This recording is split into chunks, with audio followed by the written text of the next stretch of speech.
Hii ni hashtag Elimika.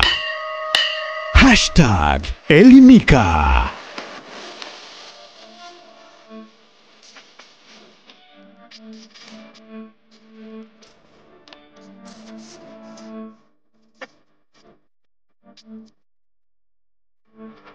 Hii ni hashtag Elimika. Hashtag Elimika. Karibu tena mwana hashtag Elimika na kusalimu kwa jina la hashtag Elimika. Ni imani umetikia elimu zaidi. Mimi ni mwalimu wako Mr. Sam Fakti, niite Samson Kesi. Leo tukiangalia zaidi kwenye masuala ya kitaifa, lakini tukiliangazia swala moja tu lililobeba historia pana kabisa ya uhuru wa Tanzania. Leo tunaangazia mwenge wa uhuru. Na imani umewahi kujiuliza, mwenge wa uhuru hasa chimbuko lake ni lipi? Nini maana ya kuanzishwa kwake? Na ilikuwaje mwenge huu kaanzishwa kwa minadhiri ipi na kwa sababu zipi? Twende tupite pamoja kwenye hashtag Elimika. Hii ni hashtag Elimika. Hashtag Elimika. Mwenge wa uhuru ni taa maalum ya kitaifa, yaani taifa la Tanzania, iliyowashwa kwa mara ya kwanza mnamo Disemba 9 mwaka 1961, siku ambayo Tanganyika, sasa ikiwa ni sehemu ya Tanzania, ilipata uhuru wake kutoka kwa Waingereza. Mwenge huu ni alama ya uhuru, mshikamano, upendo, matumaini na maendeleo kwa Watanzania. Ni wazi kuwa unajiuliza maana na umuhimu wa mwenge wa uhuru.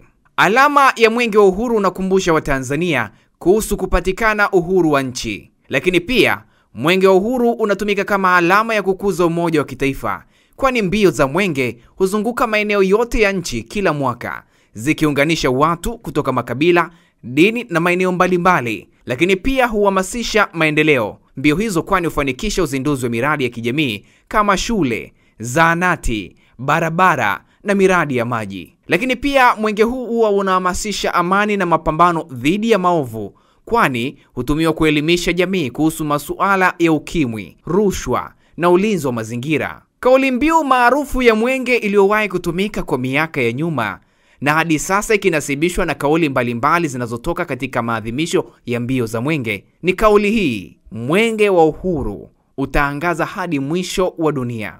Kauli hii ina asili kutoka kwa baba wa taifa, Mwalimu Julius Kambarage Nyerere, ikimaanisha kuwa azma ya Tanzania ya kuwa taifa la haki, usawa na maendeleo haitaisha. Baki hapo hapo mwana hashtag Elimika. Zipo nukuu mbalimbali maarufu za Mwalimu Julius Kambarage Nyerere kuhusiana na mwenge wa uhuru. Ngoja nikupe baadhi ya nukuu hizo. Nukuu ya kwanza inasema, mwenge wa uhuru uende ukaangaze giza la ujinga, ulete matumaini mahali pa kukata tamaa, upendo mahali pa uhasama, na heshima mahali pa dharau. Hii aliitoa katika uzinduzi wa mwenge wa uhuru mwaka 1961. Lakini nukuu nyingine inasema kuwa mwenge wa uhuru uendelee kuangaza si Tanzania tu, bali na Afrika nzima. Hii aliitoa mwaka 1962.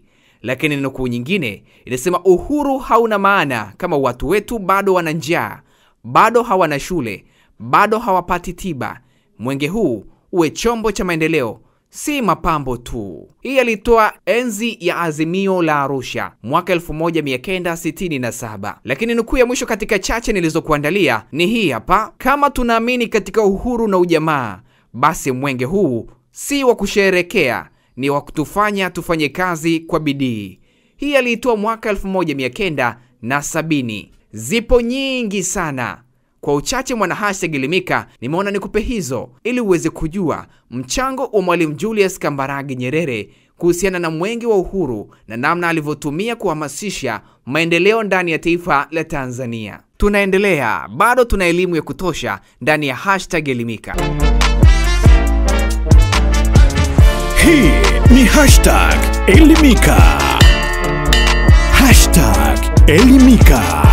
Baada ya Tanganyika kupata uhuru wake tarehe 9 Disemba mwaka 1961, mwenge wa uhuru uliwashwa kwa mara ya kwanza na Brigedia Alexander Nyirenda juu ya mlima Kilimanjaro.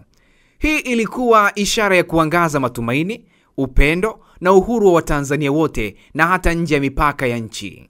Lakini mbio rasmi za Mwenge wa Uhuru zilianza mnamo mwaka 1964, yani baada ya kuundwa kwa Jamhuri ya Muungano wa Tanzania, muungano ambao ulihusisha Tanganyika na Zanzibar. Lengo lilikuwa kuimarisha mshikamano na kudumisha muungano. Baba wa taifa Mwalimu Julius Kambarage Nyerere alihusika sana kwenye kuhimiza mbio za Mwenge wa Uhuru, na alifanya mambo makubwa yaliweka misingi na maono ya taifa kupitia mbio hizo. Lakini mwana #Elimika, haya hapa ni baadhi ya mambo muhimu aliyowahi kuyafanya wakati wa mbio za Mwenge au katika kuimarisha umuhimu wake.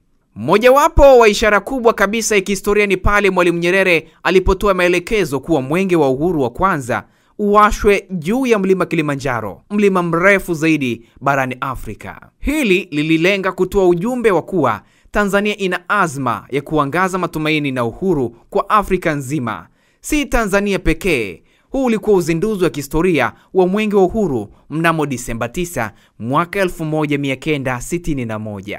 Lakini jambo la pili, alihimiza matumizi ya mwenge kuhamasisha maendeleo. Mwalimu Nyerere aliagiza kuwa mbio za mwenge zisiwe za kiishara tu, bali zitumike kwa kuchochea shughuli za maendeleo, mfano ujenzi wa shule kupitia harakati za ujamaa na kujitegemea, uanzishaji wa vijiji vya ujamaa, lakini pia kampeni za afya na chanjo vijijini, kwani mwenge ulikuwa kama daraja kati ya serikali na wananchi kupeleka maendeleo hadi vijijini. Aliwaalika viongozi wa Afrika kuona uzinduzi wa mwenge. Mwana #Elimika, utajiuliza kivipi? Katika miaka ya mwanzo baada ya uhuru, Mwalimu alitumia tukio la mwenge kama jukwaa la kidiplomasia, akialika viongozi wa mataifa mengine kuona Tanzania kama mfano wa taifa jipya lililoamua kupambana na ukoloni kwa vitendo.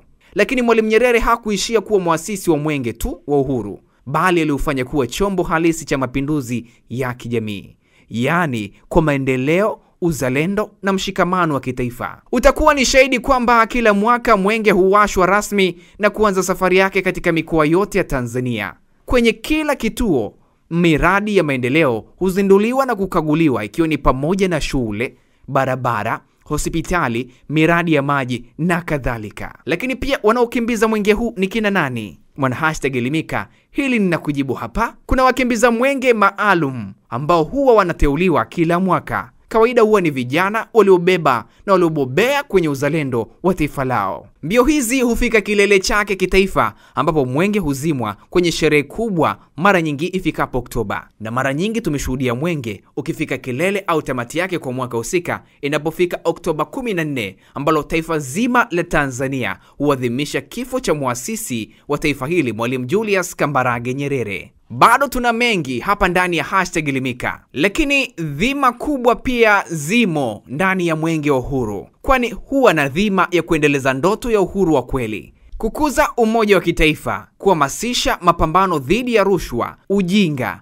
maradhi na umasikini, kukuza uzalendo kwa vijana na Watanzania wote. Lakini nikuambie tu, Mwenge wa Uhuru ni moja ya alama muhimu za taifa la Tanzania, ukiashiria uhuru wa mwanga. Lakini yapo maoni tofauti kuhusu chimbuko na wazo la Mwenge wa Uhuru. Kabla hatujafika huko, nikuambie tu, mwaka huu Mwenge wa Uhuru umezinduliwa katika mkoa wa Pwani, ndani ya wilaya ya Kibaha, ukiwa na kauli mbiu ya kuwasiwa Tanzania wote kujitokeza kwa wingi katika uchaguzi mkuu wa mwaka 2025 wa kuwachagua wabunge, madiwani pamoja na rais. Ni imani yangu mwana #Elimika umejiandaa vilivyo, tena umejiandaa cha kutosha kushiriki katika uchaguzi huo. Mgeni rasmi katika uzinduzi wa mbio hizo za mwenge alikuwa ni makamu wa rais wa Jamhuri ya Muungano wa Tanzania, Mheshimiwa Dr. Philip Isdori Mpango. Hapa alizungumza mengi, akinasibisha Mwenge wa Uhuru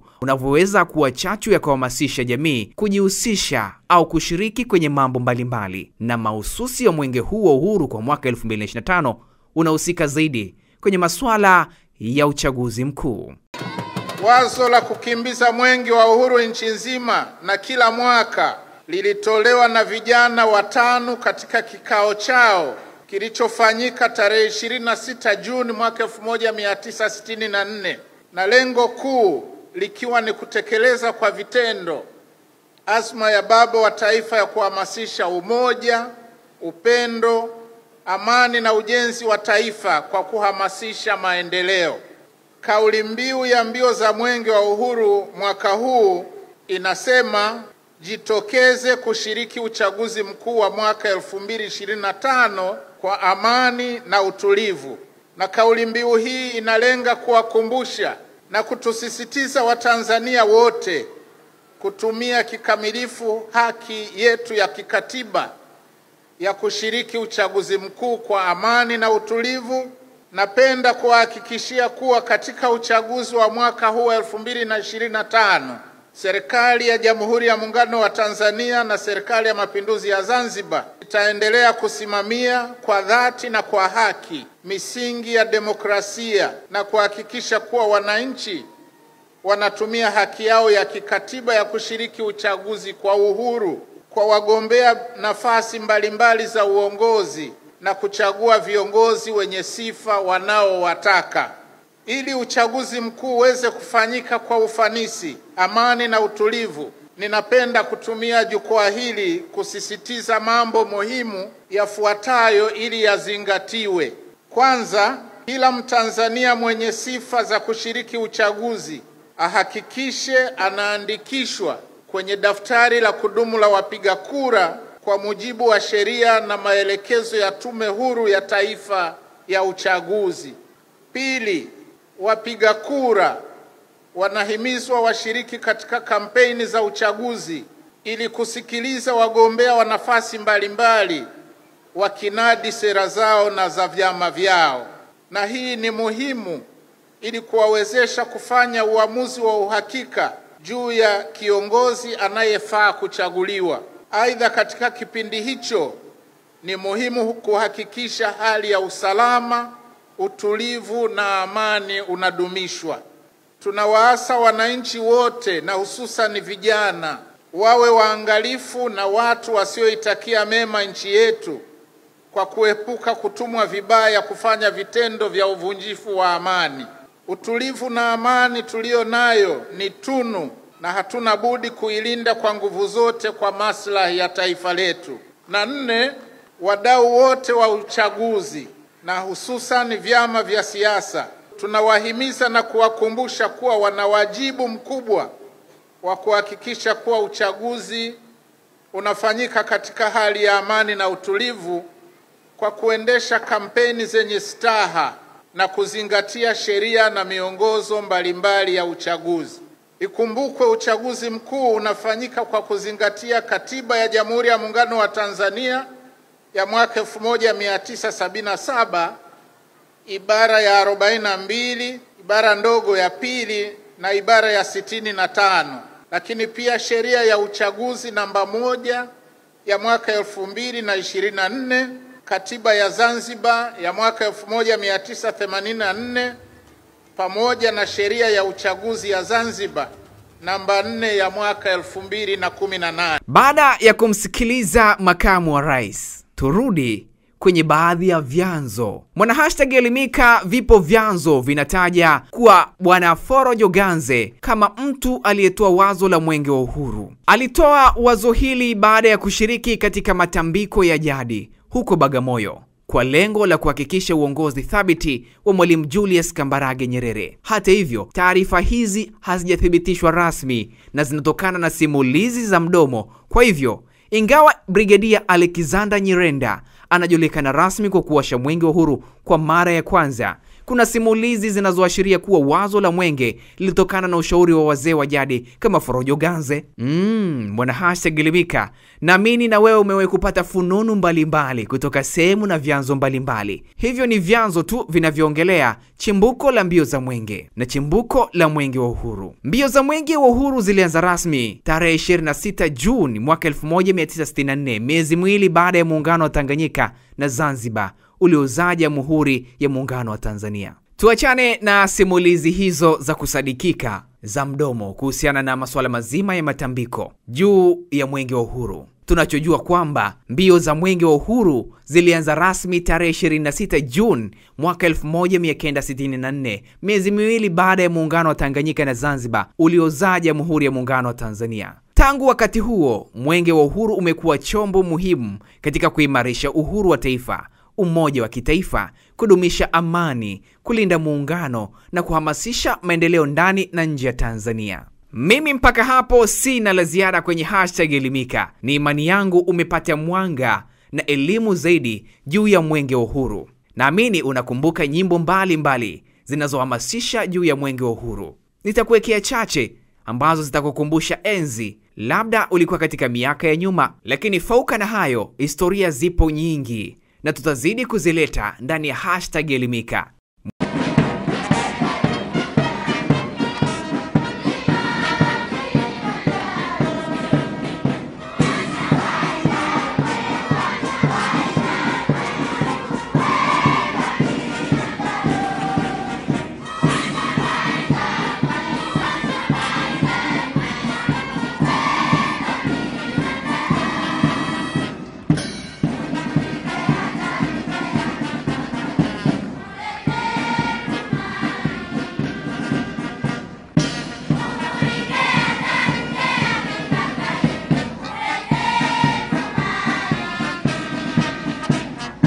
Ale ambapo hakuna matumaini, upendo mahali ambapo pana heshima, pamejaa dharau. Ale ambapo hakuna matumaini, upendo mahali ambapo pana heshima, pamejaa dharau.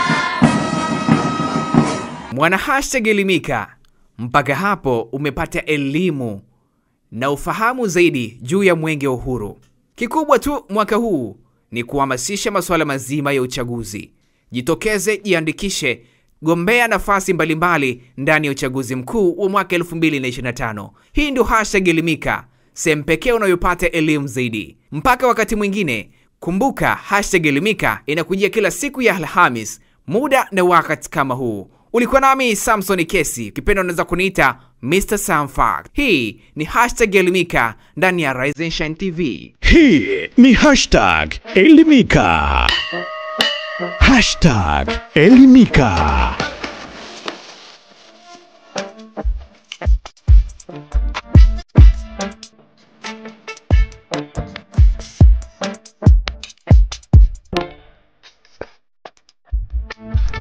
Hii ni #Elimika. #Elimika.